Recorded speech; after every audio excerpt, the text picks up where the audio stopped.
Hello, my name is Nancy, and this presentation is going to be on Chapter 10, which is on the policy uncertainty during the presidency of Bill Clinton. First, we have the ascendancy of Bill Clinton, in which he used to be House of Representatives, attorney, and then governor before he became president. He also showed his liberal side and was not a fan of racist policies. We had the New Democrat versus Old Democrats, in which the Old Democrats were not liking the new social groups. During the presidential campaign of 1992, we had George Bush versus Bill Clinton, in which Robert Reich was also involved, and we also had Clinton's problems. Robert Reich believed that the economy no longer revolved around nation states but had become globalized, and Clinton promised to repair or reform the healthcare system, including maternal health and family planning. There's Clinton's grim options, in which he promised social investments, cutting taxes for both the poorer class and middle class, and to reform the healthcare system, in which the deficit would be rising to $68 billion or higher than he had also promised during the summer.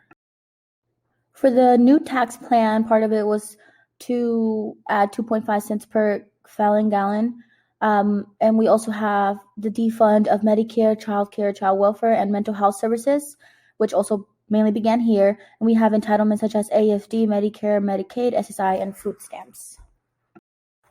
The fight for the health reform mainly revolved around employers giving their employees health insurance because they were lacking coverage, whether it was because the employee had succeeded their benefits or because the companies didn't offer it. There was a big fight about the health reform and the amount given to employees. For the anti-crime legislation, a big problem was that the police or the prisons were not very well funded, so they were refunded with everything that they needed, including police officers and better prison conditions. We have the budget confrontation of 1995. The main focus was just to refund Medicaid, food stamps, Social Security with the consistence of the bulk of the domestic. Here we have part 2 of the confrontation of 1995. Feel free to pause if you would like to know a little bit more about the information. During Clinton's second term, one of the biggest things he did was create the Hope Scholarship, in which it helped parents who don't meet gross income or single parents to afford school for their children.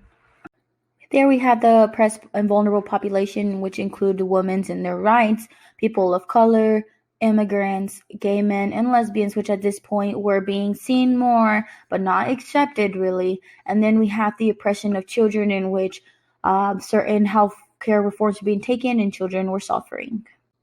After President Bill Clinton came George W. Bush, and we will see what he has done for society.